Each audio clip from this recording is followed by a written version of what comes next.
Assalamualaikum teman-teman, hai semua. Di video kali ini aku mau membuat kue wajik ketan rasa pandan. Ini beneran rasanya enak, cara buatnya juga mudah.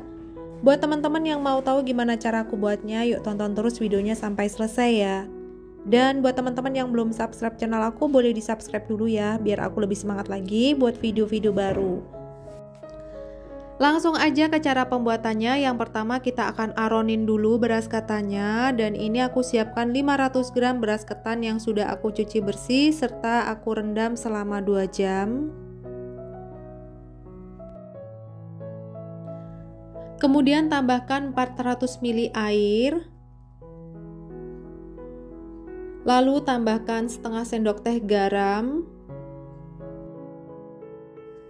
Kalau sudah, ini akan aku aduk sebentar, kemudian akan kita masak hingga setengah matang selama kurang lebih 15 menit.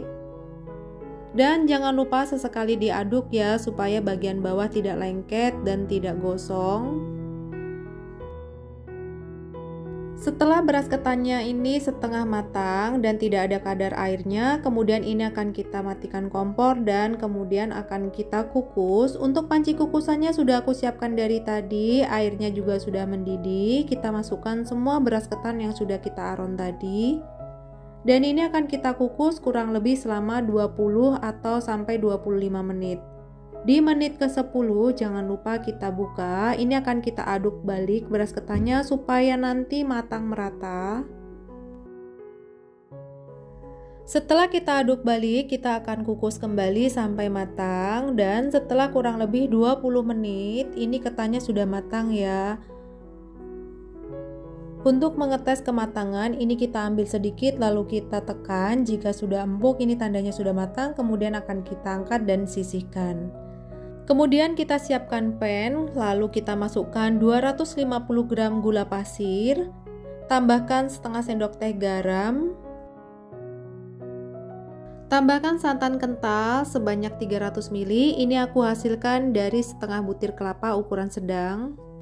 Lalu kita tambahkan jus pandan, ini sebanyak 100 ml, aku hasilkan dari 10 lembar daun pandan yang aku blender dan aku peras ambil airnya.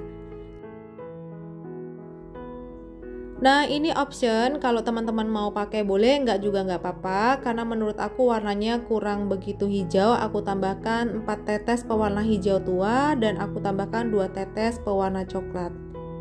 Kemudian ini aku aduk sebentar, setelah itu ini akan kita masak hingga mendidih dan meletup-letup sampai airnya ini berkurang ya. Terlihat ini sudah mau mendidih, jangan buru-buru dimasukkan ketan yang sudah kita masak tadi. Ini akan kita tunggu hingga benar-benar mendidih dan berbusa serta airnya berkurang. Kalau kadar airnya sudah berkurang seperti ini, kita masukkan ketan yang sudah kita kukus tadi. Kalau semua ketannya sudah kita masukkan dan ini tetap kita aduk ya, gunakan api sedang cenderung kecil supaya tidak mudah gosong. Ini akan kita aduk hingga benar-benar airnya ini berkurang dan tidak ada kadar airnya. Dan ini terlihat kadar airnya sudah tidak ada dan pada saat kita aduk sudah mulai terasa berat, ini tandanya sudah matang ya. Seperti ini sudah cukup, kemudian ini akan kita matikan kompor dan akan kita pindahkan ke dalam loyang. Untuk loyang yang aku gunakan ukuran 20 x 20 cm dan sudah aku olesi dengan minyak sayur, kemudian bagian atasnya ini aku lapisi dengan plastik.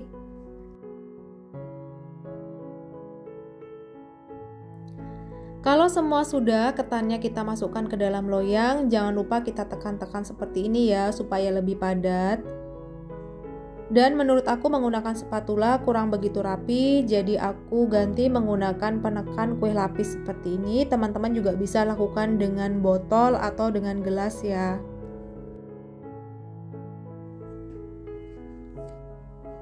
Kalau sudah dirasa padat, ini akan kita diamkan hingga dingin. Kalau sudah dingin, baru kita bisa keluarkan kue wajiknya ini dari loyang. Dan ini aku buatnya itu malam ya, jadi pagi ini akan aku keluarkan dari loyang. Caranya mudah sekali, bagian pinggir ini akan kita sisir menggunakan spatula supaya tidak ada yang lengket. Kemudian ini akan aku pindahkan ke piring saji. Cara mengeluarkannya juga mudah sekali ya, karena bagian bawahnya ini aku tadi lapisi dengan plastik seperti ini. Teman-teman juga bisa menggunakan daun pisang juga boleh. Selanjutnya kue wajik ini akan kita potong. Untuk potongannya bebas aja ya, sesuaikan dengan selera teman-teman di rumah. Mau dibagi 4 bagian sama rata juga boleh, ataupun 3 bagian sama rata seperti aku ini juga boleh ya. Kemudian dari satu bagian ini akan aku potong lagi lebih kecil menjadi 9 bagian, atau sesuaikan dengan selera teman-teman di rumah ya. Kalau teman-teman mau untuk ide jualan, boleh dipotong samakan dengan ukuran plastik mika. Oh iya, buat teman-teman yang sudah subscribe dan dukung channel aku ucapkan terima kasih ya. Semoga kalian selalu dilimpahkan rezeki, selalu dimudahkan segala urusannya, selalu diberikan kebahagiaan dan selalu diberikan kesehatan. Nah, hasilnya tuh seperti ini beneran enak banget, legit, gurih, serta wangi dari daun pandannya ini berasa banget ya. Nah, kalau teman-teman mau untuk ide jualan, boleh dikasih irisan daun pandan di bagian atas seperti ini supaya lebih cantik dan menarik. Buat teman-teman silahkan coba di rumah ya. Terima kasih yang sudah menonton video aku sampai habis. Semoga videonya bermanfaat dan jangan lupa like, comment, subscribe, dan aktifkan loncengnya supaya teman-teman tidak ketinggalan video-video baru dari aku. Terima kasih. Wassalamualaikum.